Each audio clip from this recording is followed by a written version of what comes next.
Ceci étant dit, moi je vous ai bien entendu, je vous ai entendu ce matin, et je pensais qu'il était aussi important de recadrer les choses avec quand même une petite notion contradictoire sur le thème. Le gouvernement ne prend que ce qu'il arrange dans le schéma. Maintenant, je répète, il n'y a pas, et ça, de jugement de valeur sur les raisons pour lesquelles on a le droit de ne pas être d'accord, on a le droit d'avoir envie de faire la grève, on a le droit de se fâcher.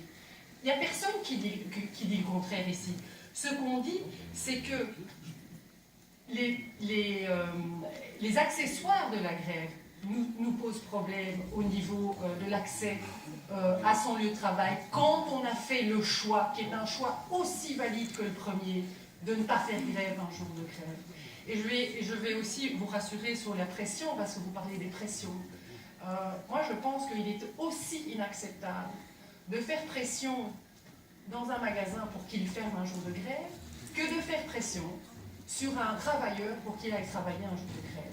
Moi, je pense que c'est ça la liberté de travailler un jour de grève ou de ne pas le faire. Et les deux pressions sont tout à fait inacceptables en ce qui me concerne. Et vous allez... Premièrement. Deuxièmement, j'entends l'expérience personnelle de M. Verden ici à droite, qui, à ma droite, hein, on est bien d'accord, qui parle avec légèreté. À la gauche, pour le public. Ah voilà,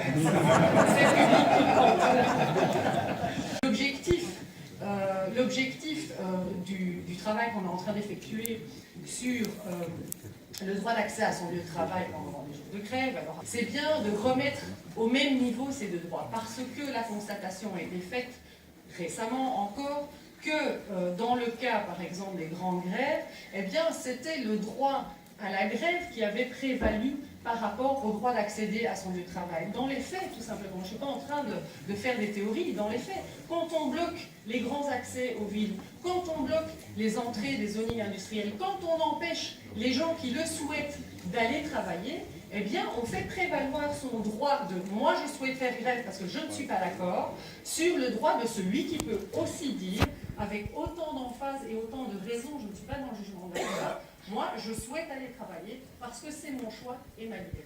Ok.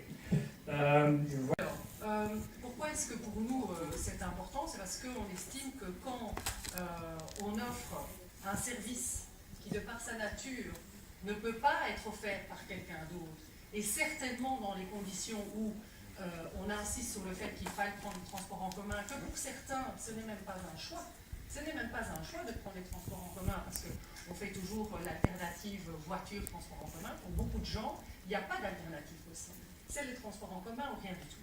Et donc on estime que, eh bien, pour cette catégorie de personnes-là et pour toutes les autres, il est normal qu'ils puissent se rendre à leur travail, à l'école, à l'hôpital, chez leur grand-mère, peu importe, mais parce que c'est un service de première nécessité. Ce n'est pas un luxe de pouvoir circuler.